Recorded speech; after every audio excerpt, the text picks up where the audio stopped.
Yes, Yes, sir. Okay, perfect. So my talk is going to be on next generation hybrid imaging and refractive surgery. Thanks AIOS and Oculus for this opportunity. I do research with Oculus, but this has no impact on my presentation today. So what does a refractive surgeon want today? He wants a good tomographer, a screening tool, something which can help with biomechanical and strength assessment, an optical biometer, and a pupillometry and abrometry, which needs to be used both in cataract and refractive surgery today. So what does the new hybrid tomographer topographer, the Pentacam AXL Wave has? What's new? How is it different? Its repeatability and effect of tear optics and repeatability and relevance. The number 3 and 4, we have a separate paper on this by Dr. Reshma, my colleague. So I would not be talking about it. I'll speak on the other aspect of this hybrid tomographer. When we look at different topography machines, the Pentacam HR came in with a lot of focus on looking at a very, very sturdy topography and very repeatable as in all forms of refractive and keratoconus patients. Then came AXL, then which looked at the biometry, which added a new dimension. Now you have an abrometer to it, and that's what the wave is all about. These are all the different principles used: Hartmann-Shack, partial coherence interferometry, rotating Scheinflug, are all these methods used here. The sequence, when you look at the full sequence, you have a lot of things. This we are used for a Pentacam user, but what is important is it also gives you this sequence, which is new: the AXL scan, the IOL calculator, the abrometry, the visual performance. So suddenly a new dimension comes into the picture. This is how it looks, the abrometry, and this you can look at the corneal, internal, and total aberrations, and this gives you a complete picture. What we used to seeing in a different abrometry as a special standalone tool. So if I use an eye trace or one of them, you have to have a standalone tool which is different. And this is the corneal aberrations. It gives you a quality of vision which was not there before. These parameters we are already used to. And it gives you a total one also, which tells you the total abrometric refraction. And this is very, very important because it gives you not the refraction, what you like in non-contact tonometer, but it gives you a complete abrometric driven aberration. I'm using the word abrometric driven. And you can always correlate to our favorite tool for looking at an early cataract. Dysfunction lens index was something which was used for an eye trace, which is a standalone abrometer. Of course, you do have a keratometry topography there, but it's more of a Placido disc. But here we have something called the PNS, the Pentacam nucleus staining, and this looks at the aberrations or the densitometric changes of it, which can be used in our practice. And this is 0, and you can see that this is a densitometry 1, which is already there. Retroillumination, especially you're doing premium lenses to look at how is your lens centered to the center of your pupil or your Purkinje image there. The axial length, it gives you the different axial length like any good biometry. And IOL calculator, which has this kind of format, is similar to a lot of biometry machines we all use. Biometry is part and parcel of cataract now, and signal to noise ratio of all your values which can be given. And there are papers which has compared, which says that this is as good as the conventional or available biometers in the market.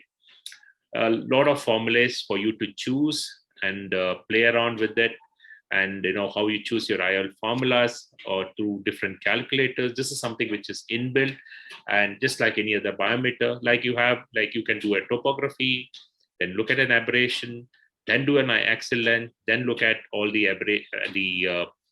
formulas which is already inbuilt. Is what is the beauty of it. And you can see that all these factors can all be fed in, and you'll all get all these changes, which is very useful for a modern day cataract surgeon. When I say modern day cataract surgeon, the cataract surgeon who values the power of corneal diagnosis, the power of knowing everything before he puts the lens.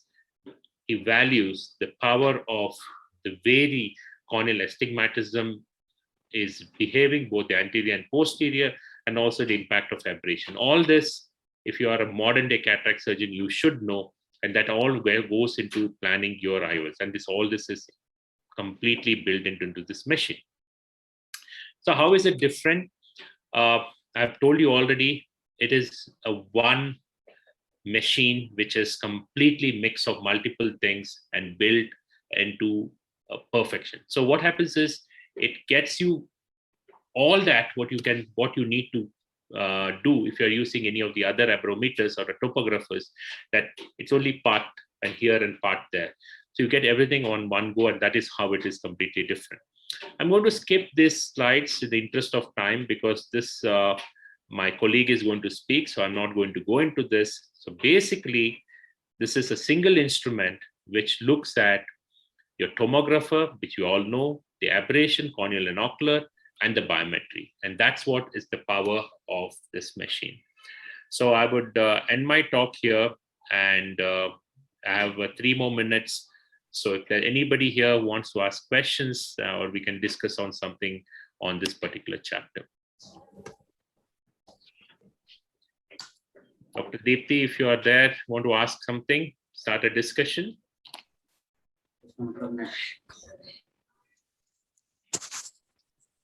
Hello. Yes, sir. That's lovely. I think that will be a boon to have that. Only thing I want to know, sir, how does it, we have been using the IOL Master and the Lenstar. So that part of the axial length, because it's new on this platform. So would you have any we have not done a direct, we have not done a direct correlation of that, but I did put up 2 papers there which says that they're quite sensitive. I mean, it's matching to, they compared it with the IOL Master and one other tool. Dr. Pooja, would you like to answer that based on that paper? Yes, so Dr. Deepti, the Pentacam AXL is a known technology which has been compared with IOL Master 700 and the Lenstar. So the axial length of Pentacam AXL pretty much correlates well and has a good agreement and repeatability with the other machines. So that is why, and it's the same technology which has been added in the Pentacam AXL wave with just an aberrometer into things. So it is the same thing, and it has it matches your IOL Master 700 and Lenstar basically. And it's been a published work. Okay, so it also incorporates any post-LASIK formulas, because anyway you have the EKR and TrueNets and all that. So what formulas would be there for post-refractive surgery? Ma'am, Holiday formula is there, Barrett's True K is there, and Hill's formula is also there. Basically, it incorporates all the newer IOL formulas which we use for our calculation. It also has a mode of post-LASIK. In post-LASIK, whether it is myopic or hyperopic or an RK surgery also done. So basically, it incorporates everything into one tool. And even you can select the IOL, like how you can select in our IOL Lenstar or IOL Master 700. You can also select which IOL you would like to put in the patient and choose that. So, and even corneal condition, if any corneal condition like post-keratoplasty, keratoconus, or any dystrophy is there, you can take that also into consideration. I have one question. Normally, the IOL Master and Lenstar, they use optical coherence for measurement. But using an imaging system, do you think it will be as accurate as that? Basically an imaging system. So I have, like I said, just installed a few days back, but whatever I said is from the papers, but we have tried it on not very hard cataracts yet. So I'm not really sure. I can't speak about the very hard ones, but the regular ones, the grade 1s and 2s, it's fairly okay. But if you really want to test on the real hard grades, I don't have an answer. And I'm sure that paper also doesn't speak about very hard grades. So at this point of time, that part of the answer, I really don't know. No, what about the axial length? It correlates very well. Leave alone the grading of the cataract. Does it correlate very well with the IOL Master and the Lenstar, the axial length calculation? Yes, ma'am, it does correlate very well with that. That's the AXL. So AXL is the same principle which has been incorporated in the wave. So that is what Professor Thomas Cannon has published this work, and they are also doing some studies on the same. So Sujata ma'am, till Namrata ma'am comes, you will have to take over her role. And she said she's stuck in this. So When you are there, there's nobody else who can do a better job. No, ma'am. I mean, you please be there. Yes. And the next speaker is Dr. Bobby Ang will speak last. He's joining from Singapore, and so we'll keep his talk last, and everything else we will finish. And the next speaker is Dr. Pooja, and I'll send ma'am the flow of speakers to you so that it will be on your. Dr. Pooja Kamar. Yes, sir.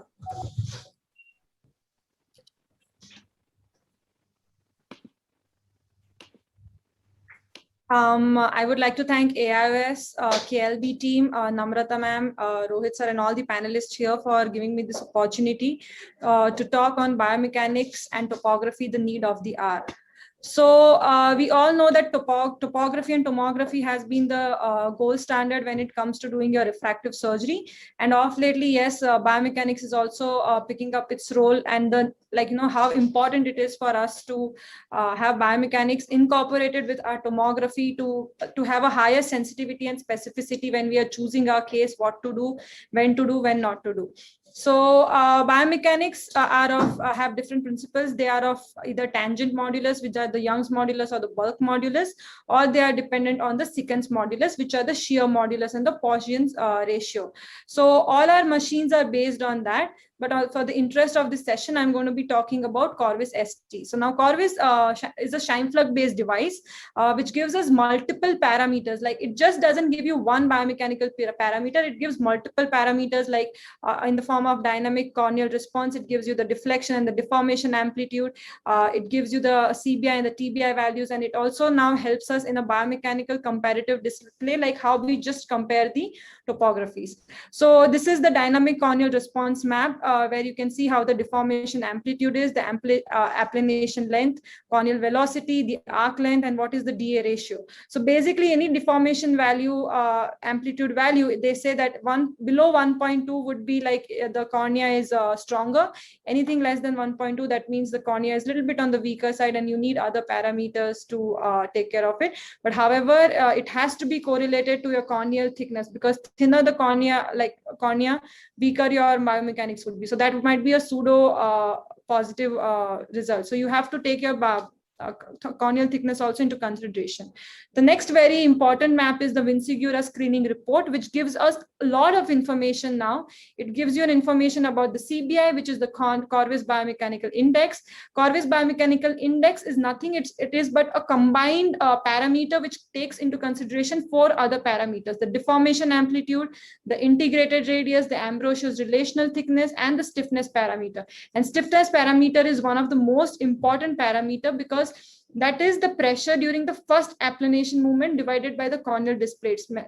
So it basically gives you a lot of information, and all these 4 parameters combine to give you a CBI value, which is the Corvus Biomechanical Index. So Corvus Biomechanical Index, if it is combined with the BAD-D, like with your tomography parameter, the BAD-D, it gives you the total biomechanical index.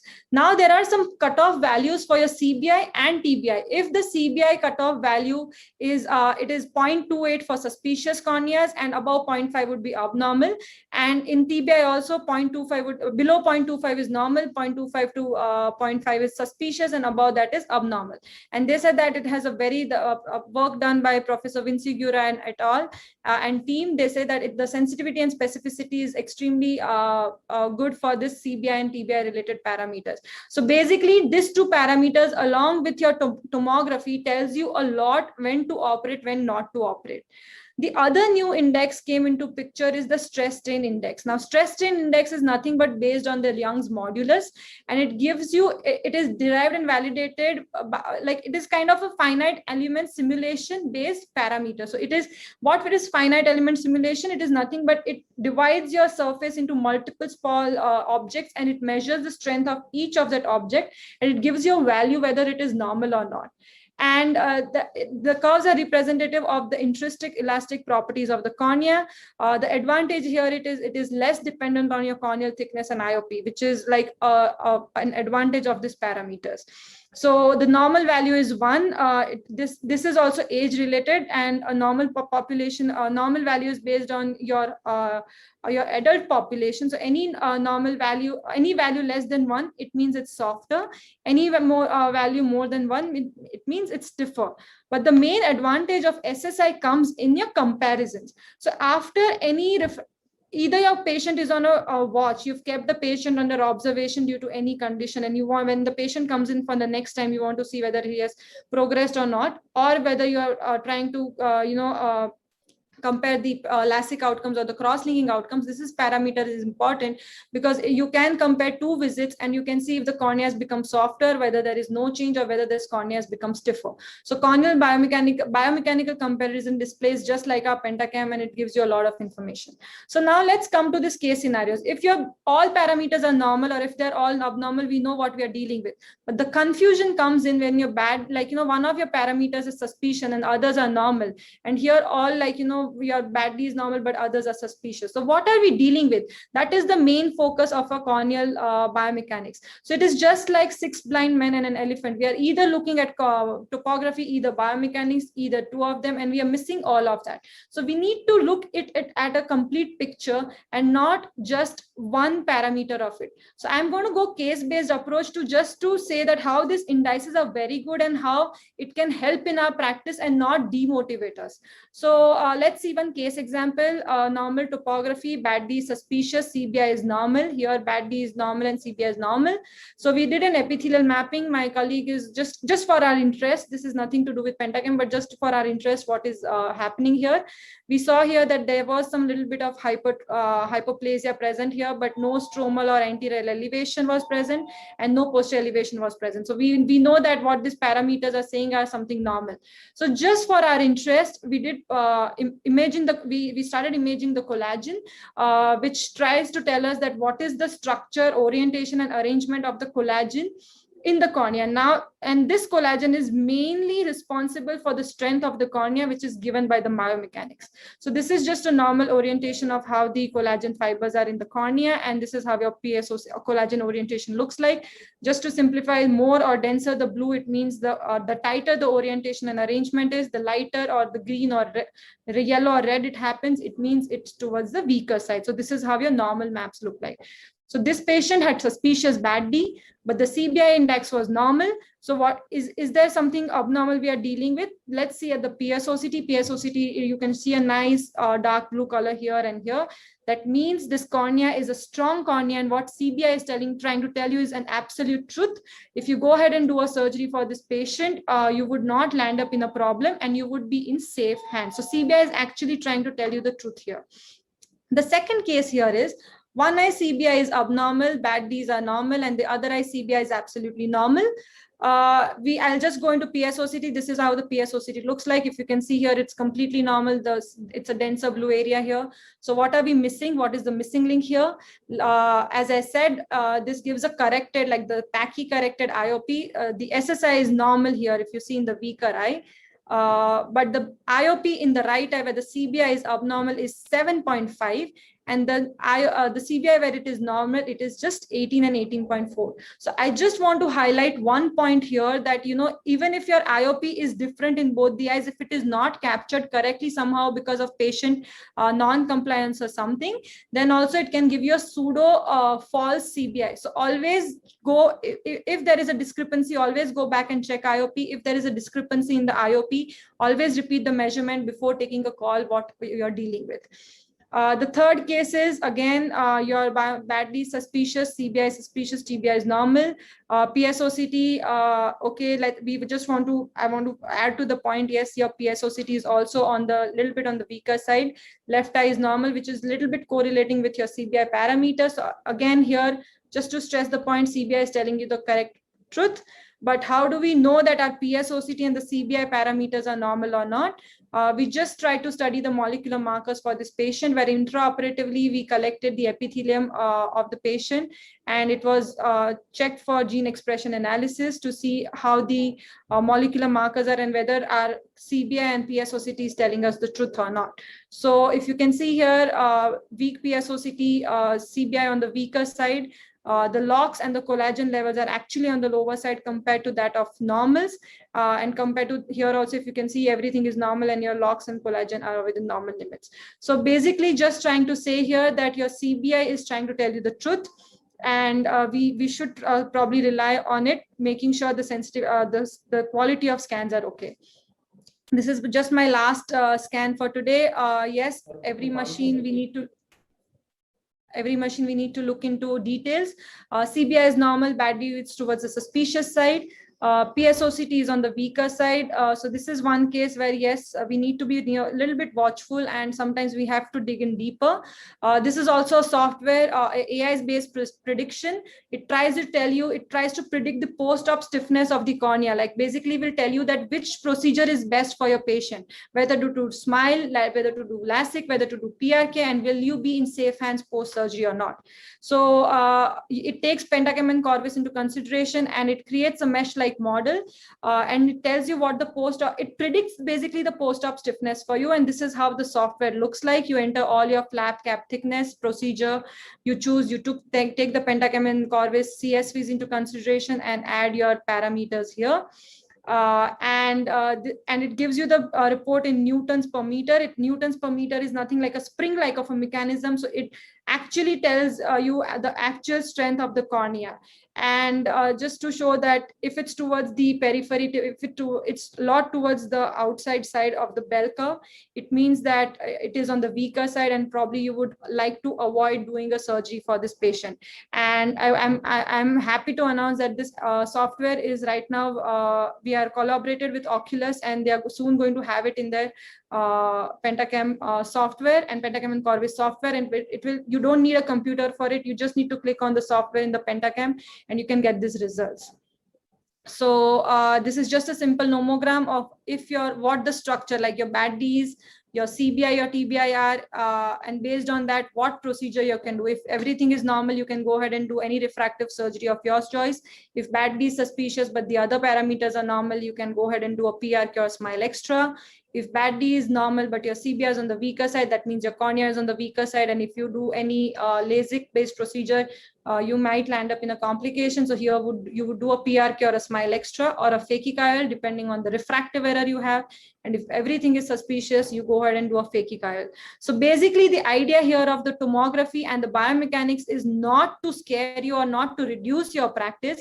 With just this simple nomogram and all your indices, you can actually segregate your patients in which category they fall and which procedure would be the best for your patient. I would like to thank my team here to help me with this presentation and the wonderful work we have been doing. And I welcome any questions if you have. Thank you, Pooja. That was an excellent, beautiful coverage on biomechanics and stress and strain analysis. I just have one question. Do you put all your patients through this because you're going through a study? Do you think it will really matter that we should put all the patients through a biomechanics study? That's one as I said, ma'am, tomography and biomechanics, it will help us to, choose the right surgery for our patients. So biomechanics, yes, we do for all our patients, biomechanics and tomography. And we, based on like the nomogram which I showed, we segregate the patient which type of procedures to do. So our gold standard is to take both into consideration and not just tomography. But yes, PSOCT and AccuSim is right now, for our study, we do it for everyone. But for others, it is just when you are in doubt, like you have 20% of your cases coming in your clinic when you're in doubt. So PSOCT and AccuSim will be for those patients, but biomechanics for all, ma'am. So would you recommend it for a patient who has a sibling who has a keratoconus, or parents who have keratoconus and they want him to go in for refractive surgery?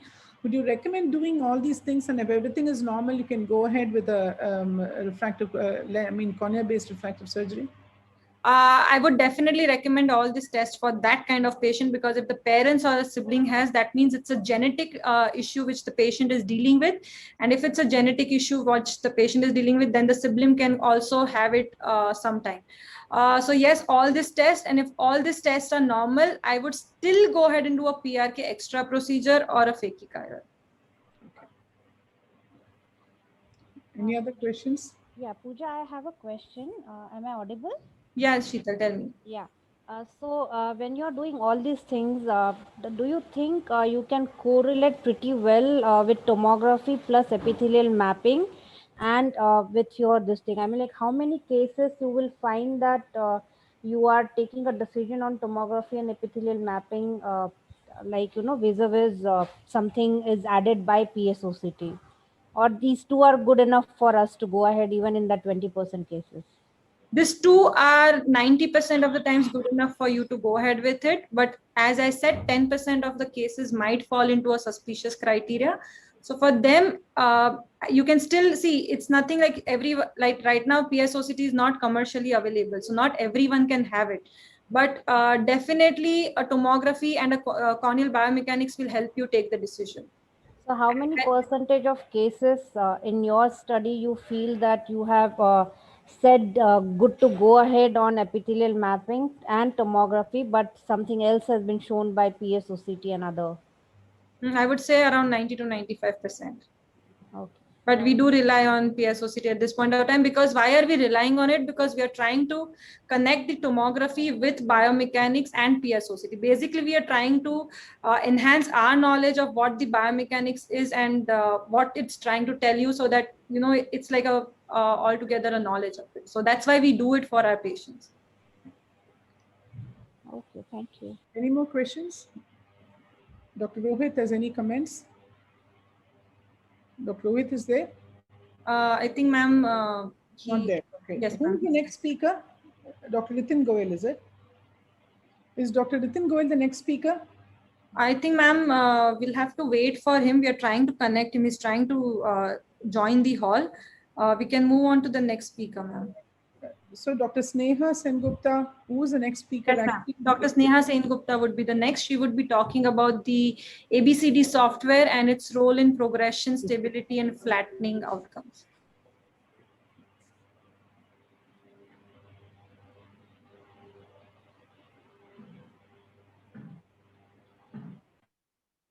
Good morning, everyone. Is my screen visible? Yes, Neha, go ahead. Go ahead.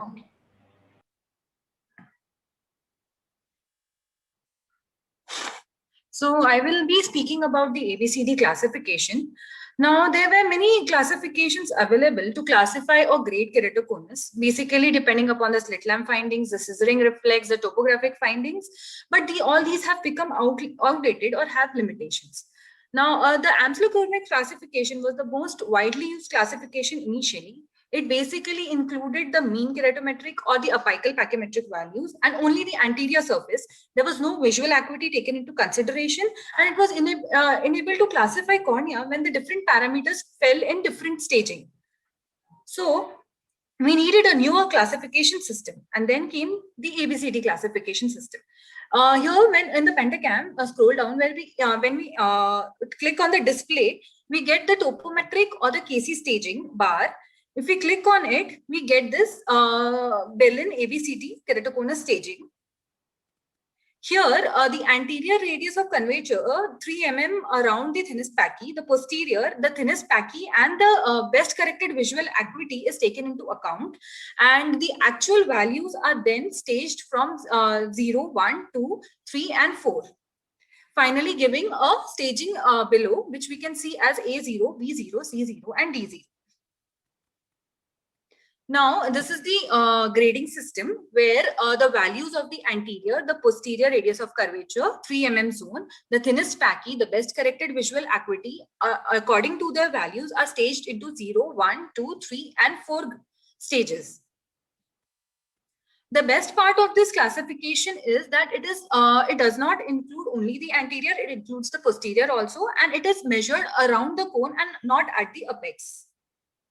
So the best corrected visual acuity is not incorporated into the machine. We need to fill in the best corrected visual acuity, save it, and then it gives the final grading.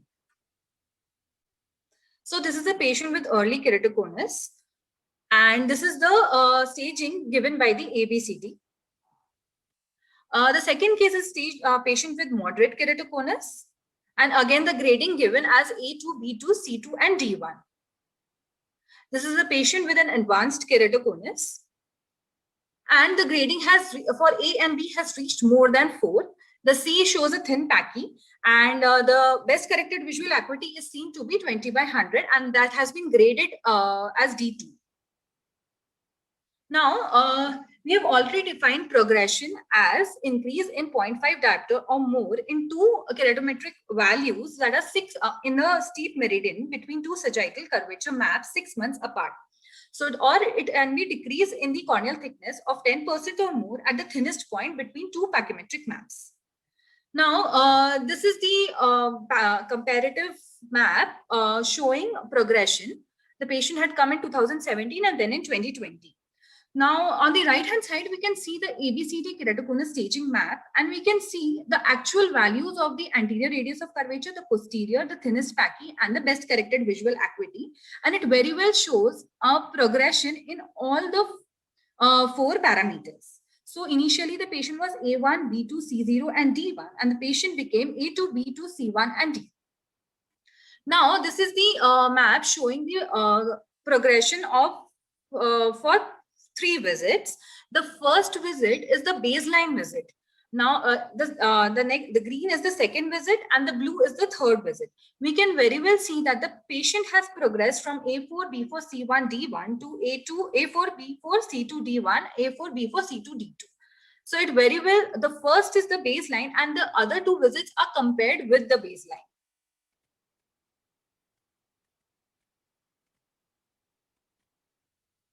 Now, this is a comparative map of a patient showing that the keratoconus is stable and has not progressed.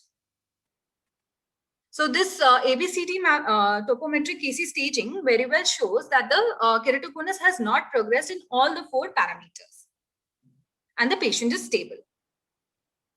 This is another patient where we can see that the first scan in yellow is the baseline scan, and there are the other 3 scans. And in all the other three visits, the patient's classification or the grading remains the same, and hence the patient is considered to be stable over all the 4 visits. Now, this is a post cross-linking patient, and we can see flattening in the comparative map. So here we can see that the patient's vision has improved, and there is flattening seen in the anterior radius of curvature 3 mm around from the first visit to the next visit.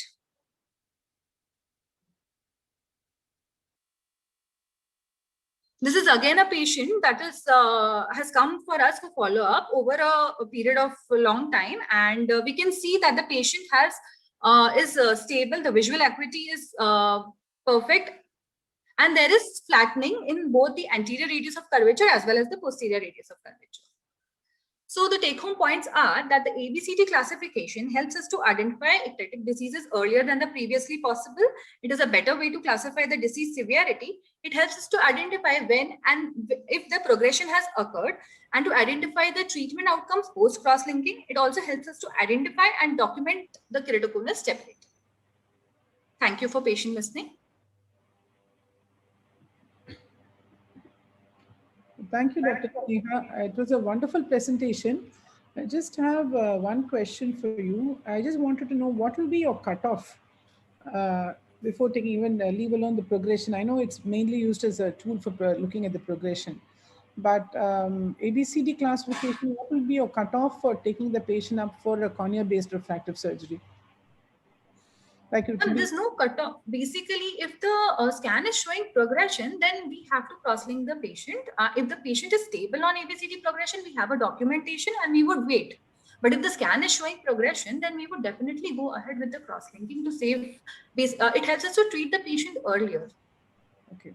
No, I'm asking you a question even before looking at the progression. If the patient comes in for the first time, what is the cutoff that you will do? Like, I mean, this patient I cannot touch.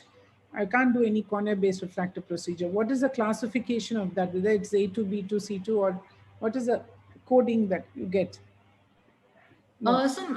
No, it is this classification is to see the progression. There's no cutoff as such. And if the patient is early. Yeah, basically, ma'am, this ABCD will come into picture when you are dealing with a FFKC or a keratoconic eye. So Yeah.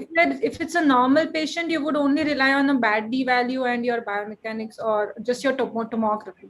But Okay. ABCD basically comes into picture when you have keratoconus to see the grade of the disease, and then henceforth the comparative display you will use to see what the consequent visit is. Is it progressing, or if it's stable, or if it's flat? In patients with keratoconus who have been treated, does it show a regression of these parameters showing that more stability has been achieved?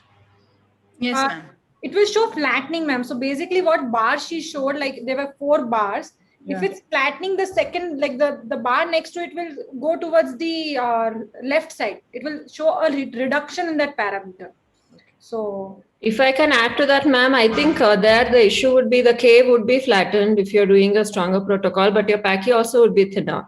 So that will show a progression and flattening will show. So probably not the best case to look at post C3R.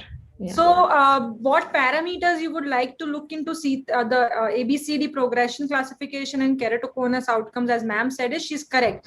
If you have done a laser-based cross-linking or something, your pachymetry is going to reduce. So it will show as a progression there. And even your PRC, if the demarcation line is on the denser side, then also it might show pseudo progression. So you probably would see right now the anterior surface and the vision. And now what I have heard is Professor Bellin has added a E into it. So he will also consider the biomechanical parameters to it. So it's going to be called an ABCDE software. It's great. So any more questions from the panelists? Any other questions? I think Dr. Ritin has joined us. I think he's going to be the next speaker. Dr. Ritin, are you speaking next? Yes, ma'am. Thank you, Dr. Sujata. I am just going to start with my presentation.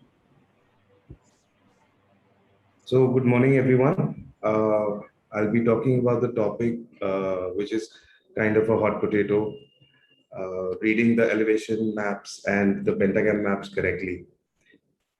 One moment, please. Can you see my slides? Yes, Dr. Nitin, go ahead. So what I'm talking about here is how to look at the pentagram. What typically happens is, I think pentagram is a very, very phenomenal tool, which can do a host of things for keratoconus, for refractive screening, for phakic IOL planning, even used in glaucoma practice. And there are so many utilities of this tool that I'm not going to talk about everything, but for the scope of this presentation, I'm going to restrict myself for refractive screenings. So a patient comes to you for laser refractive surgery like LASIK or PRK. This is the typical 4-map refractive 4-map that we see. I'm just going to tell you briefly what you see here, the top left map right here. This is the axial curvature map.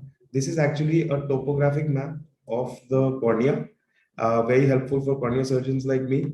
I would look at this map and equate it to previous other devices like the OpScan or a Placido-Disc topographer, or even going back to video keratography. This is truly what the K reading of the patient is throughout the cornea. It's giving you global K readings. The 2 maps on the right, these are elevation maps of the front and back. And the bottom left map is the corneal thickness map. It's global corneal thickness. It gives you corneal thickness at every measured point of the cornea.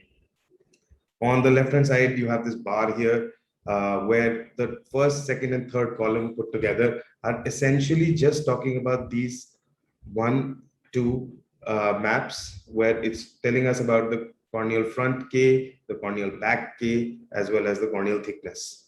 And this bottom section right here is just telling us about the various miscellaneous things that the pentagram is picking up. So how do I typically look at the pentagram and decide within 10 seconds whether I'm going to go in for surgery or not?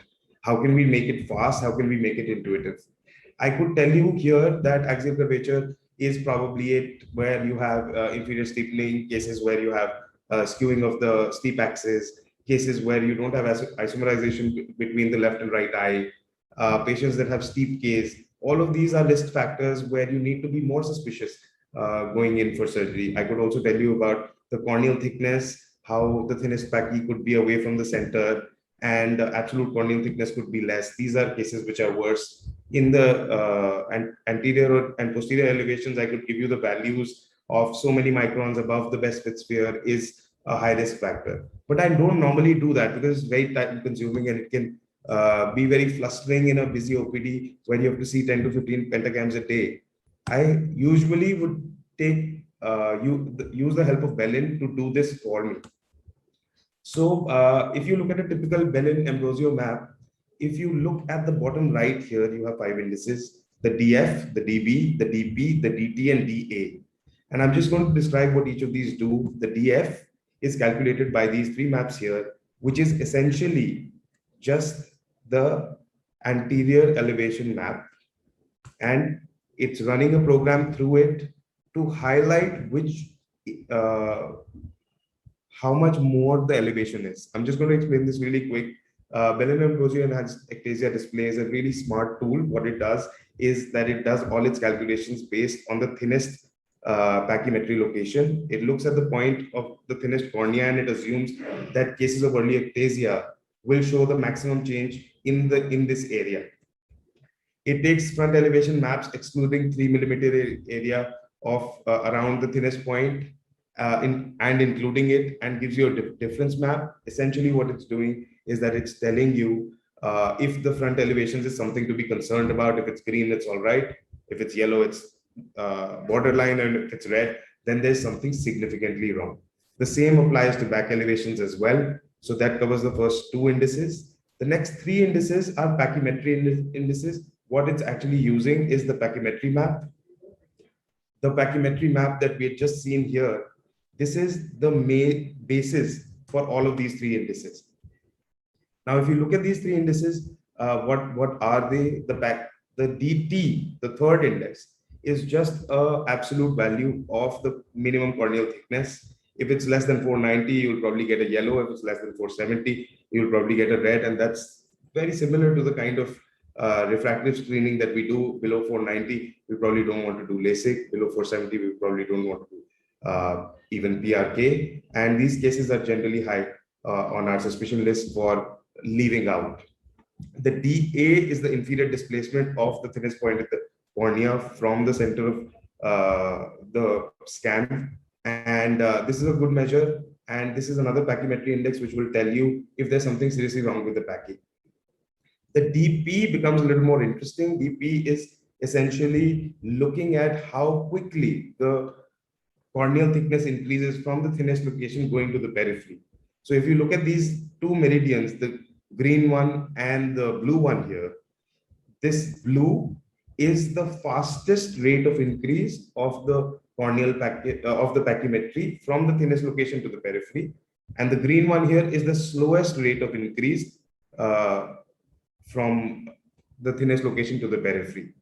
This graph is actually a mean of the 360-degree meridians, and this is showing that the minimum pachymetry being 544 in this case, as you move 2 mm in a concentric circle right here, it goes up by so much, and by 4 mm it goes up by so much, and 6 mm it goes up by so much.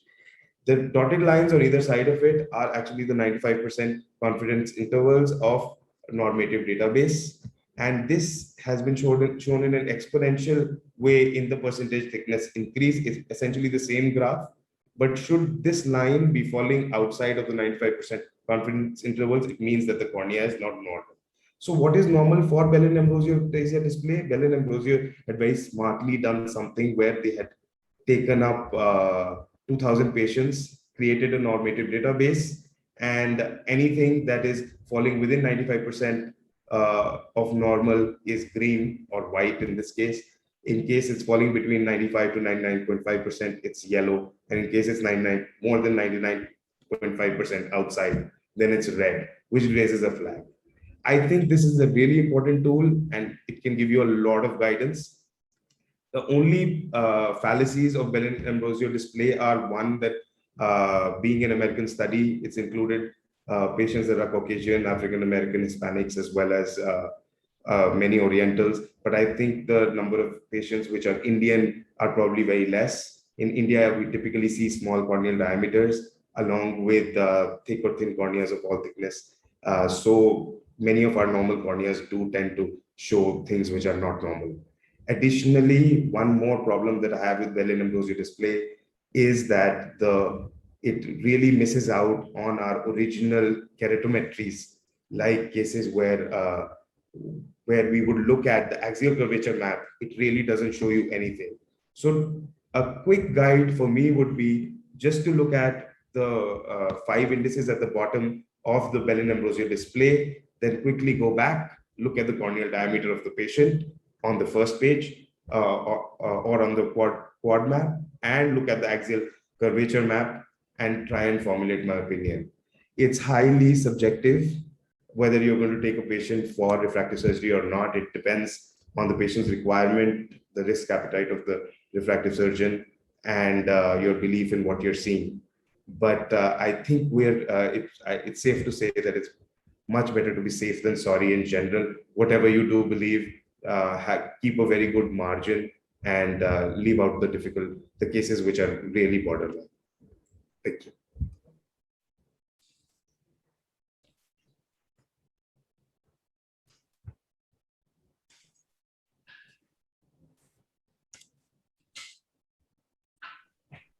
If there are any questions, I'd be happy to take them, Dr. Rohit or Dr. Pooja. So what do you think is the definition of borderline? I mean, when you say that, there are people who don't look at bad DLO as a borderline. There are people who look at bad D number as a borderline. So do you just look at that, or you just give importance to reading a map? How do you go about can you just give a flow in your clinic? How do you do that? So sir, excellent. I think this debate is a very interesting one. How do you decide? It is really difficult in cases that are borderline. I think that I give a lot of importance to the axial curvature map in case I'm finding patterns which are of inferior steepening, crab claw patterns, as well as skewing. I really give it a lot of importance. And along with that, absolute pachymetry is something that I really feel, but I think I'm very old school like that absolute keratometry and placidodis topography still play a really important role.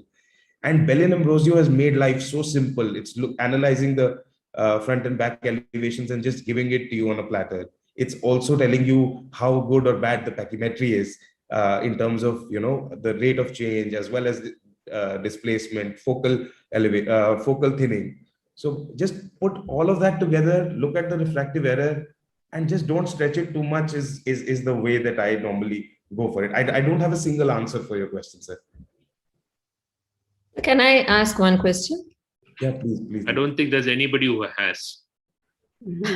Yeah, please go ahead.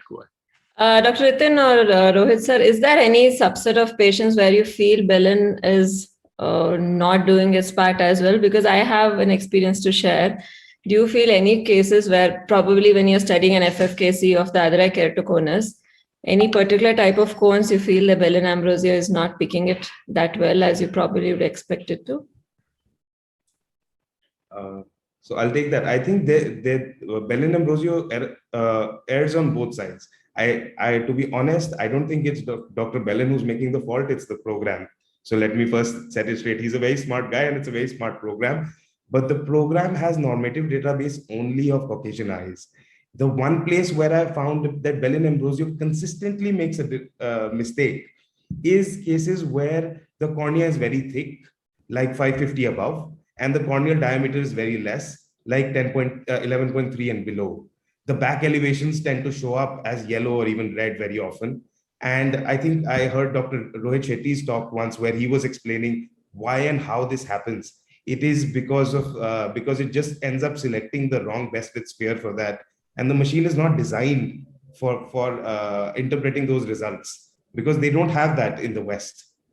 And additionally, it can happen the other way around also. You could have patients where you have a lot of inferior steepening, but Bellin is just not looking at keratometry maps. So it misses out on that, but the elevation data and the pachymetry data is all right. So it happens very often. I would say about 1 in 10 times or 1 in 15 times, you'll get Bellin-Ambrosio going off from your clinical judgment. Yeah.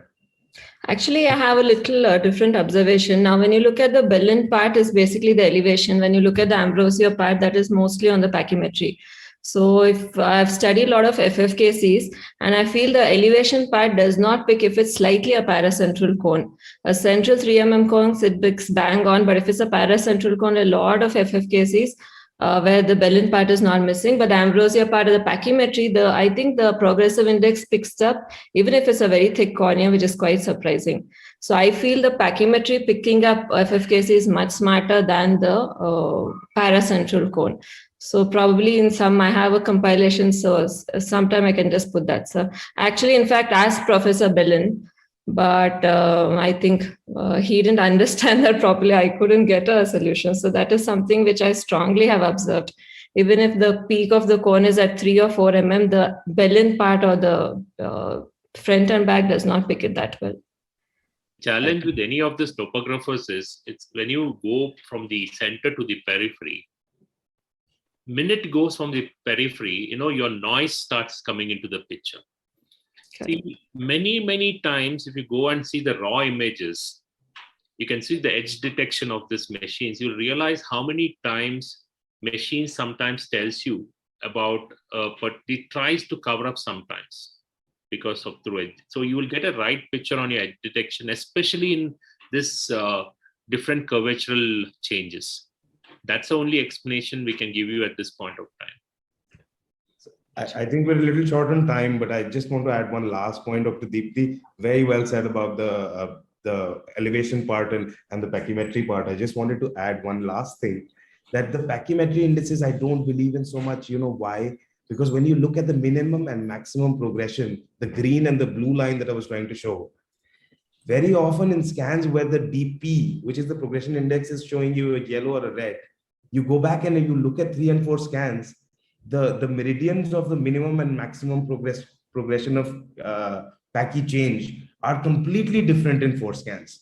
So I don't think that Pentacam is probably the best tool for pachymetry. I think it gives us a very good idea, but the noise in pachymetry in Pentacam is much more than the noise in K readings that it has. That is I think it's my personal belief, and it's a little anecdotal. I shouldn't really be pushing that, but that's how I feel. But very good points on the Bellin part, the anterior elevations. Thank you, Ritin. Thanks a lot, Deepti. And I'd like to invite Namrata ma'am for a talk on biomechanics. Ma'am, if you can share your screen.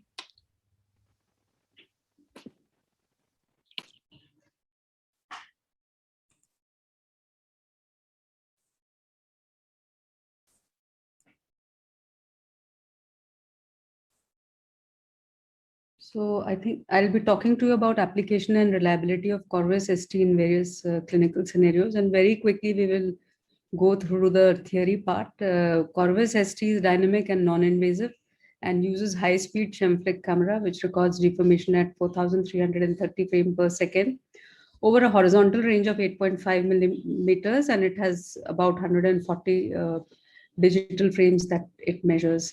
Now, it is useful. It is useful for knowing about it is useful for the glaucoma specialists because it overcomes the well-known errors in the measurement of intraocular pressure.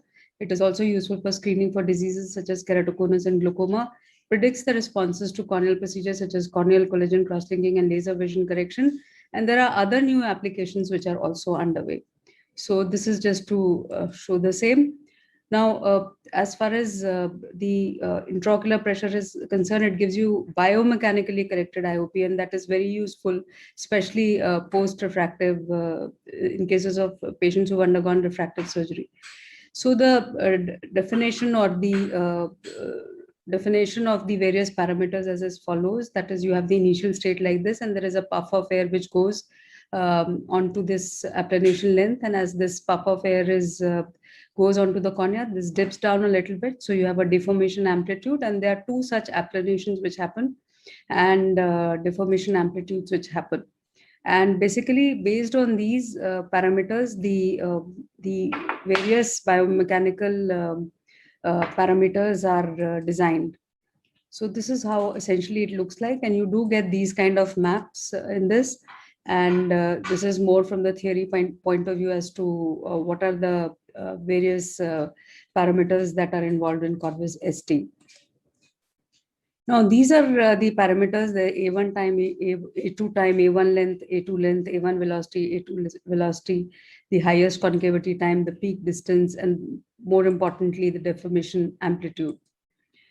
And whenever there is any subclinical ectasia, that can be easily picked up by this. And this is just to say that in various geographical regions and countries, the data may be different. And it is very important to get the data from all parts of the world because what is there in US may not apply for us. We also have what is called as the Pentachem HR, and this is just to show how these images are taken and how these fields are interpreted. I'm sure Dr. Ritin has already talked to you about this, a case of keratoconus with thinning. And I would now be discussing some case scenarios of keratoconus, refractive surgeries, and keratoplasties on the map so that it becomes clearer. Suffice it to say that softer cornea would have increase in the deformation amplitude, corneal velocity, DA ratio, inverse concave radius, integrated radius, and would also have a decreased applanation length. And after refractive surgery, also the arc length would decrease, and so would the stiffness parameters A1 and the ART. So this is important. That is, if you have a TBI or CBI, which is ranging between 0.25 to is less than 0.25, it is low risk. In between, it is moderate risk, and more than 0.5 is high risk. And when we come to the examples, now this is a case of keratoconus, which can be very nicely seen here. And if you look at the BAD, that is also abnormal. And these are the same patients, same patient in the has mild keratoconus in the right eye and severe keratoconus in the left eye. Now, Corvus probably may not be very useful here because already it is a diagnosed case of keratoconus, but it really picks up the subclinical cases or the form-frisked cases. And if you look at the various parameters, that is the applanation length as well as the arc length, you can see that because of the severity of the keratoconus, these parameters would also be different for both the eyes. Now, if you look at the CBI and the BAD and the TBI, BAD is 5 here and 14 here because it is severe, but CBI and TBI will not show much of change because these are more for the early keratoconus rather than late. So it has already crossed this even in cases of mild keratoconus. And if you look at the corneal thickness is much less in cases of severe keratoconus, and it doesn't, you can see it doesn't bend as much as it bends much more as compared to your mild keratoconus. Now, this is a 7-year-old male who came to us with the vernal keratoconjunctivitis. The parameters look okay. Now, if you look here, the CBI here is, you can say, is a little bit suspicious, which needs to be followed up. The BAD-D is okay. The TBI also is in between here. And if you look here, then again, the BAD-D appears to be normal here. But again, if you look at these parameters, this is clearly a suspect who needs to follow up because the CBI and the TBI are in the suspicion zone. So you need to follow up these patients, and this is the advantage of doing biomechanics in such cases. Pediatric keratoconus, which is symmetrical, can again be highlighted here, the right eye and the left eye. And in this case, again, this is a pediatric keratoconus, which is also symmetrical, which shows the BAD-D maps of the same.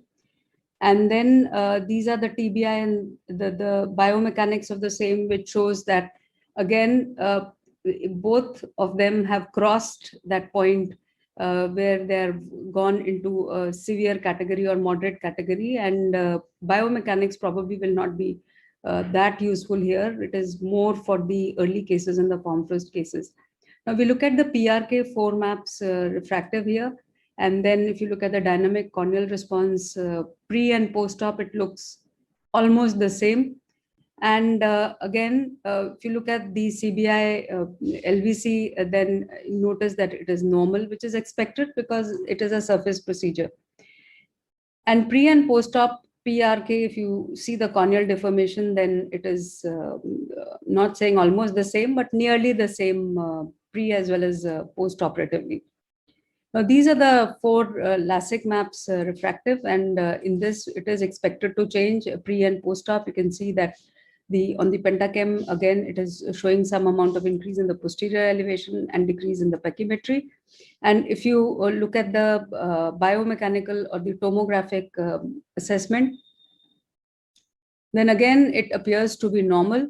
And if we look at this applanation length as well as the arc length, very clearly, if you compare it with this, these parameters are altered after the LASIK surgery. You can have post-LASIK ectasia such as this, which can be shown on the BAD display also, and otherwise also. Then this is SMILE pre and post-op. The elevation is slightly increased as is expected. And these are the biomechanical or the tomographic assessment features.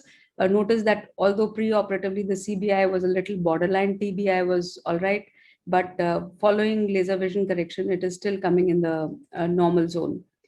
And the parameters again are altered despite the fact that it is a SMILE procedure when you compare it with the pre-operative status.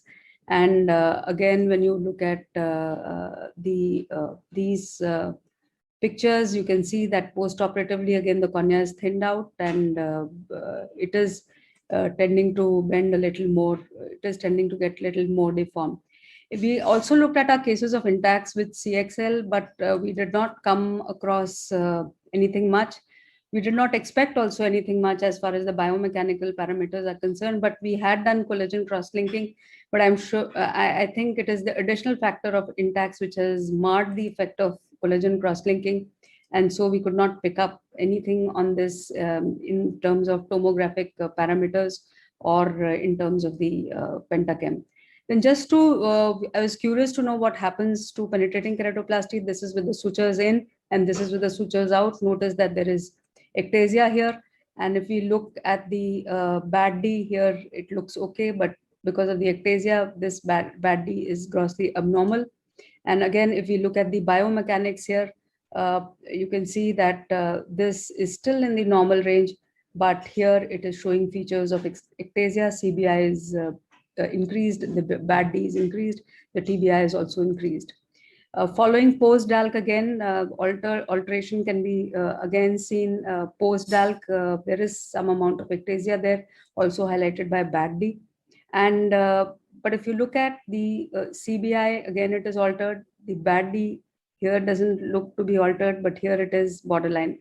So I think for these cases such as keratoplasty, suture in, suture out, those are the things which we really need to relook as to how Corvus is going to help us, or how or whether any modifications are required in the machine to even pick up these cases. This is post-DSEK, and as expected, there is no alteration in the morphology.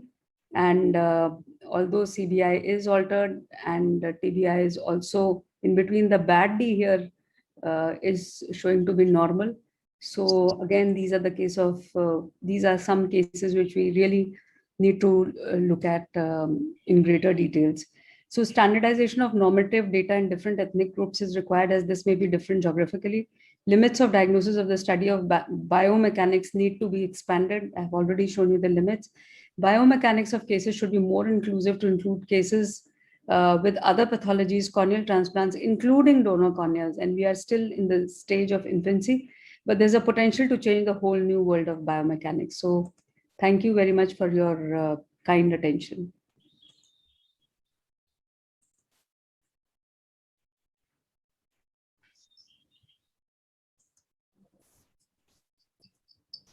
That was a lovely talk, ma'am. You covered every disease in the cornea possible. Could I just ask a question, ma'am? Do you believe in the LASIK or PRK extra procedures, and have you compared how much biomechanics would help with only a PRK and a PRK extra? No, one is that I really don't believe much in extra procedures, because I think you need a huge sample size to say, and a very long follow-up to say whether extra works or extra doesn't work. And by doing extra, maybe it's a mental satisfaction for yourself, but you really never know that, you know, you don't know whether you are really fooling yourself or fooling the patient, if I may put it like that. Sure. But we need to, I'm not saying that probably it doesn't have a role. Maybe we don't have enough numbers, and maybe if we have a long-term follow-up, we will be able to comment on that. And because we don't do too many extra procedures, so I wouldn't have any long-term data or too much of experience on that as far as the biomechanics is concerned.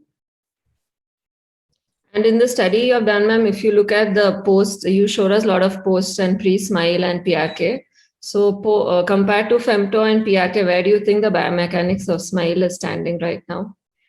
Like if PRK you showed good and LASIK, there was certainly a thing. So do you have a comparison? It is, I think, and others can also pitch in. I think PRK is better than SMILE, or I may say SMILE is very close to PRK, and of course followed by LASIK. Sujata, you are muted. Sujata, ma'am, your mic is muted. Yeah, okay. So when you do a study, some of the studies you showed, did you do a contralateral eye study to make sure, that, because if you compare it with another eye, it may not actually be giving us a true picture.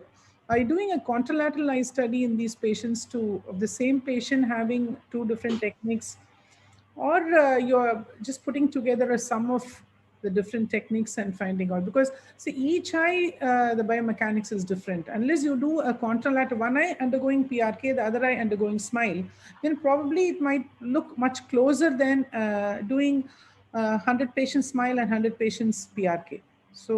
So we did send this for ethics approval, and that's a prospective ongoing study, PRK versus SMILE biomechanics, but we did not get ethics approval for the same.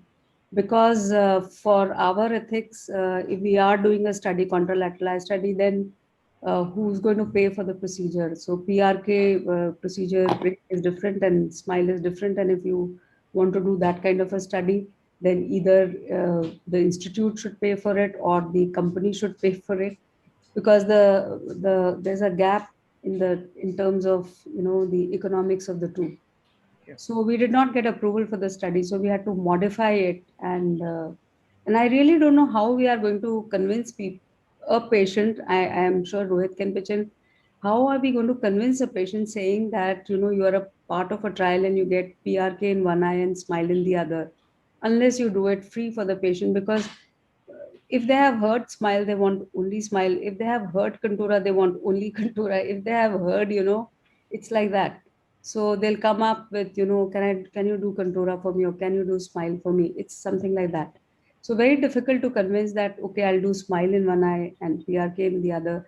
I know that in cases where there is a problem in SMILE in one eye and you have to actually abort it, and you have to tell the patient that you'll be doing something else, in that eye, and you've done SMILE in the fellow eye, it is very difficult to convince them. Only after few days, when both eyes become nearly normal, are they happy that it is fine. So Rohit, what about the contralateral eye study? Do you see any challenge? Very, very challenging. And the only way it can be done is the company completely sponsors it. Like any other multi-centric funded trials. Otherwise, it's very challenging. It's very useful, because the healing response of probably, the same person is going to be the same, whether you do PRK right and SMILE left or whatever, but very difficult. I mean, we could not get ethics approval, so we had to just leave it. Any other questions from anybody? So Deepti, are you going to present next? Sure, sir. I can go next.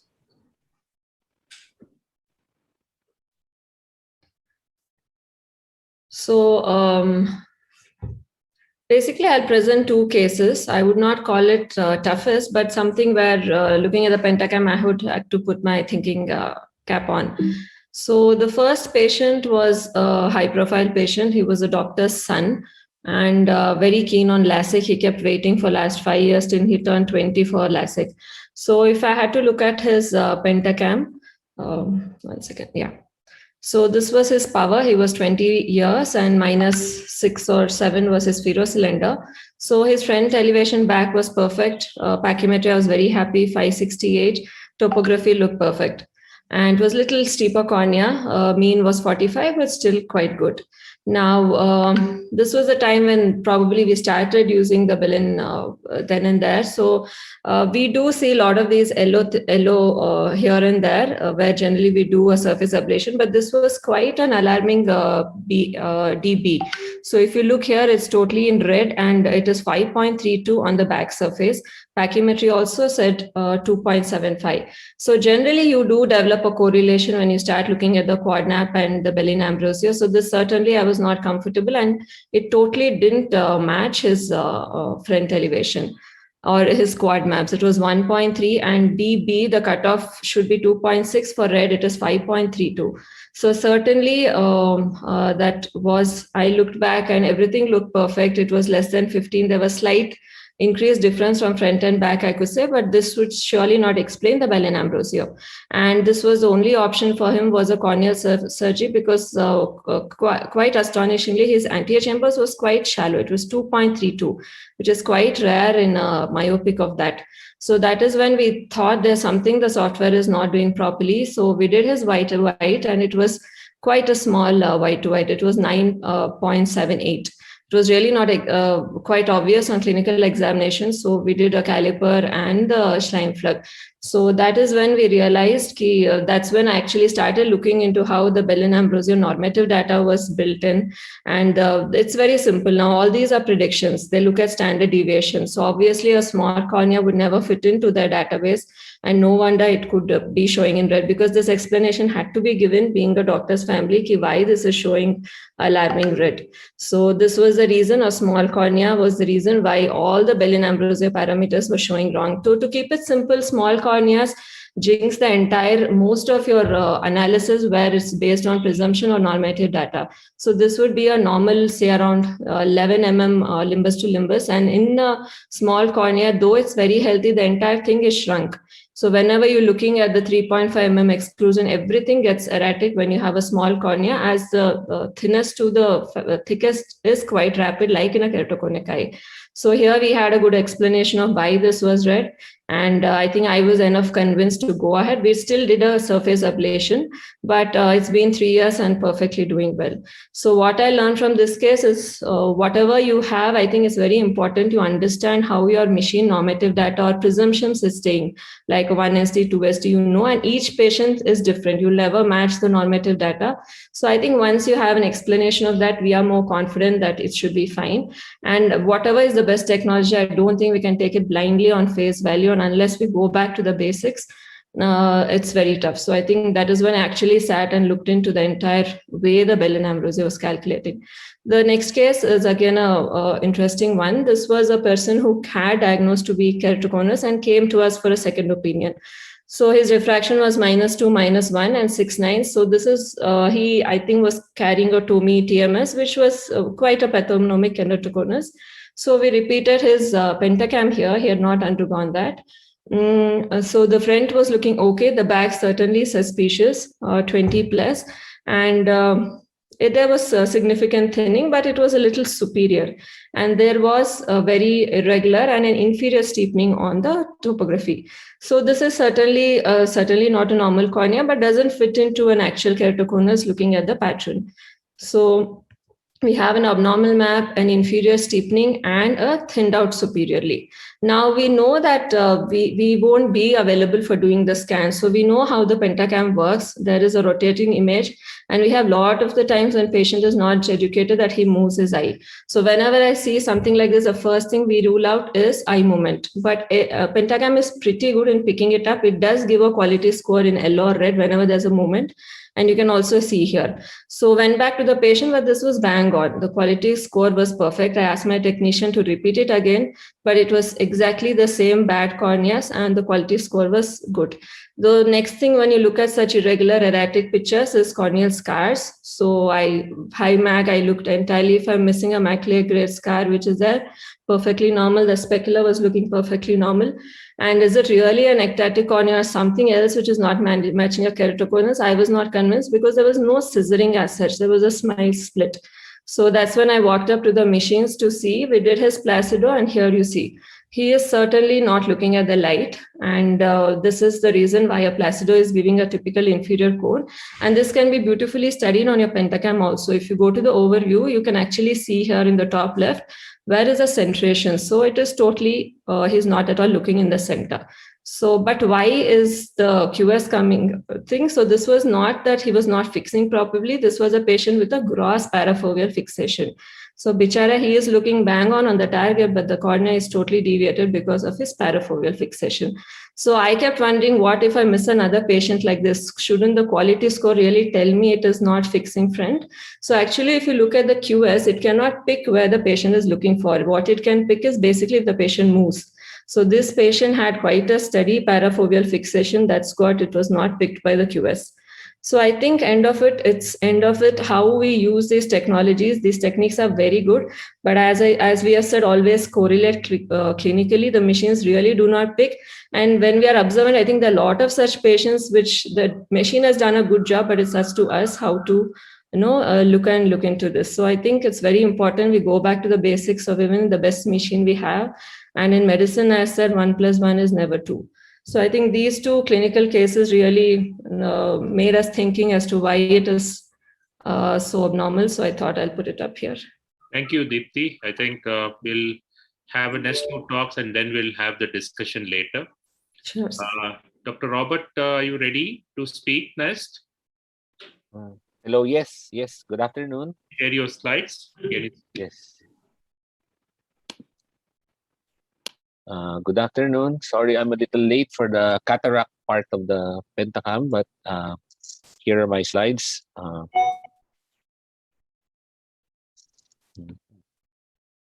Just a minute.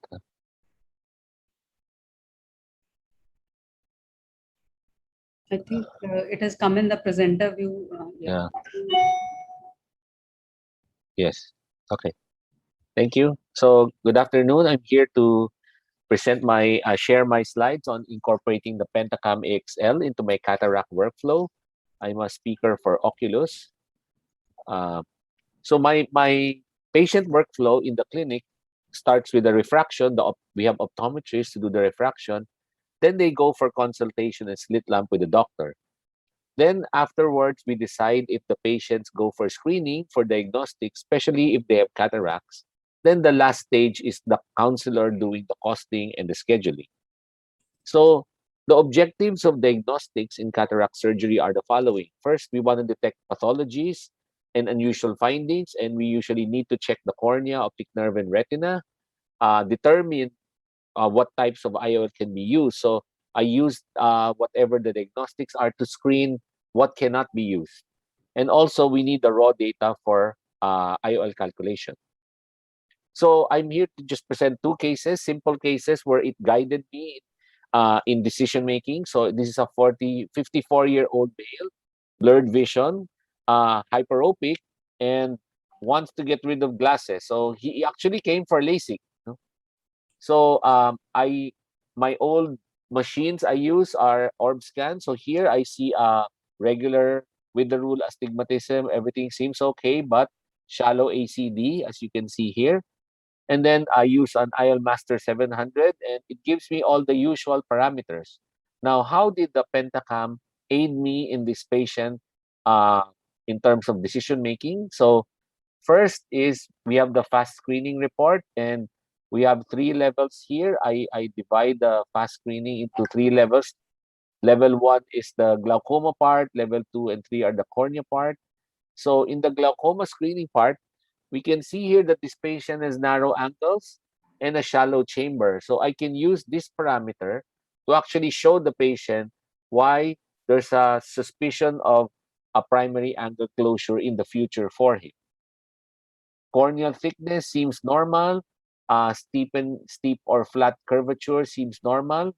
This patient is not a keratoconus suspect, in my opinion. And then we have the summary display of ectasia screening. VAD is normal, TKC is normal, and then he has a mild PNS or nuclear staging cataract. And we see here in the middle that there's a slight opacity in the middle, and I show him this photo to explain the findings.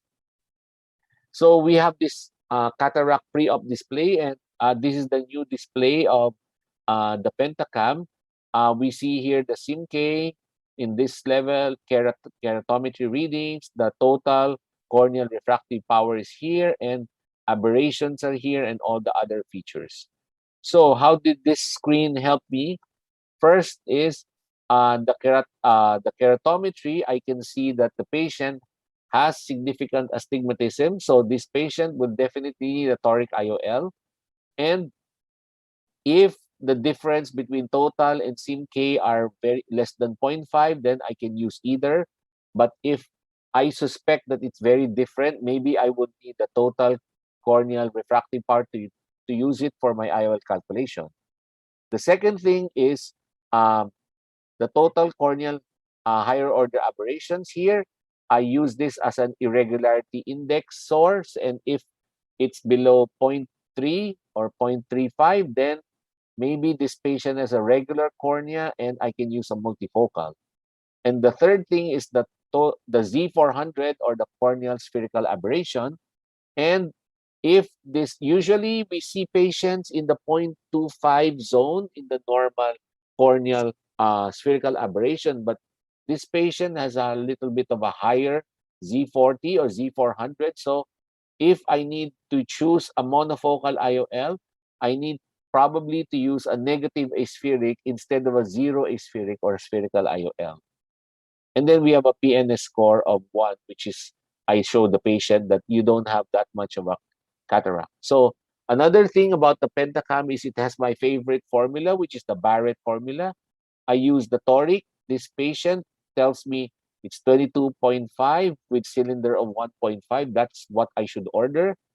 And I also do my online Barrett toric calculator, and it tells me the same parameters in terms of IOL power ordering. So I usually try to confirm using the online calculator. And in this patient, because the patient has narrow angles and a very early cataract, and I can show him the evidence, then I can recommend safely a clear lens exchange or an early cataract. We put a trifocal toric and patient's quite happy with the result. So this is how the Pentacam AXL system helped me with decision making in this patient. This is I usually check the axis at 1 day and 1 week because I want to know if I want to rotate the IOL. No? And I have an eye trace which gives me the toric check, and it tells me that in this case, even if I rotate the lens, I would have minimal gain in terms of cylinder power correction. So no need to rotate this IOL. The good thing about the Pentacam Wave is it's coming up with a similar functionality wherein this is the cornea and it shows you the toricity and the contribution in blur. This is the toric IOL. You see the marks here, and you see that the contribution of that, and it has a metric later on which tells you where the axis of the lens is and where the axis of the cornea is. So later on, I think this in development that they will have this for us to guide us if you want to rotate the lens or not. So another case is a 57-year-old patient, blurred vision and unhappy, wants to do something about it. I use this case because if you just use the topographer, you see that this is a very, very flat cornea, but the corneal thickness seems okay. The anterior and posterior curvature seems okay. So I was wondering, is this a post-refractive patient? Again, I took Dialmaster as a routine, and it confirms that we have a very flat K, but in this patient, we also have a long axial length. That's why the IOL power seems to be in the regular zone, but very flat K, you would have expected a different IOL power. So again, the fast screening report is the first screen I look. Looks like acceptable chamber, a little bit shallow. Depth is okay. All the parameters look good. Corneal parameters look good. So this is not ectasia. This is a slight cataract. And what else is happening? Why is this cornea so flat? So the pre-op cataract pre-op screen confirms the flat cornea. And it also confirms that there's a very low astigmatism in this patient. So first stage is, look, does patient need a toric IOL? This SIMK and total corneal refractive power tells me a non-toric is enough for this patient. Second is the Z400. So because of the very flat cornea, I would have expected a very high spherical aberration if this patient had a previous corneal refractive surgery. Because becoming 37 flat means that you probably took away at least 4 diopters if the starting corneal K reading was 41. But the corneal Z400 or corneal spherical aberration is quite low, quite acceptable, 0.16. So it's mildly positive. So you can either use a 0 aberration or a negative aberration IOL here. And then the last is the irregularity index, or this corneal high OA, higher order aberrations. Again, it is very low, 0.11 microns. So you can, if this is helping you decide that if the patient wants a trifocal, you can use a trifocal in this patient. So my dilemma was, there was no alleged history of surgery, low, very flat corneas, everything else looks normal, and the long axial length. So if the patient was really a myope before, it would explain that the keratometry readings now are flat because he underwent a previous refractive surgery, but he denies any surgery. So now, what formula do I use? A universal 2 or a true K for assuming a myopic LASIK? So I trusted the patient, and because of the corneal thickness, that it's still thick, then probably he did not have any corneal procedure. So I used the Barrett formula. It tells me 18K, universal 2. So I chose not to assume that they have previous refractive surgery. And again, the same with the online calculator. And good thing that I used, I followed the patient, that his history was no previous refractive surgery, and we got a good result. But Dr. I did not want. Dr. Robert, the time is up. So sorry. Okay. So in summary, the Pentacam AXL gives us added capabilities so that we can guide us for IOL selection, IOL power calculation, and extensive pre-op assessment. Thank you so much. Thank you. We move on to the last one. Dr. Ritika, we can just quickly show your slides so that we'll end this session. Because most of the other things has already been discussed. I don't want to repeat the same thing again. So this will be the last presentation. It's a very small one. Dr. Ritika Dalal, sir. Ritika Dalal, yes. Are you here, Ritika? Yes, sir. Yeah, can you just quickly present your... Yes, sir.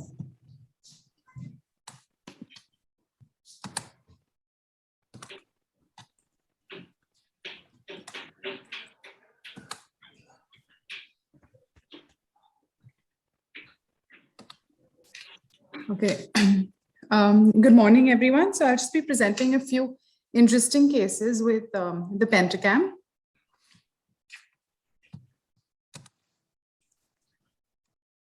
So a 26-year-old female came to us for refractive surgery opinion. And as we can see from our maps that the BAD-D was suspicious. However, the CBI and the TBI were both normal, and there was no real posterior elevation seen either. So what is the missing link here? What are these indices actually trying to tell us? Should we operate on these patients? Should we not? Should we repeat the scans? Should we wait? So what exactly should we do? As we know from our already previously published paper on Bowman's topography, that the epithelial can actually mask what is going on underneath. And in many cases, we need to subtract the epithelium to actually understand if there is a stromal elevation, which is true, or there's no real stromal elevation. So what we are actually measuring is the anterior surface, but what we need to measure is the Bowman's layer so that we know if there is any real changes, because sometimes an inferior steepening can only be like epithelial remodeling, and the Bowman's below it can actually be quite stable. So coming back to our case of this 26-year-old female, when we actually did the epithelial thickness, we saw that there was epithelial remodeling inferiorly corresponding to the area.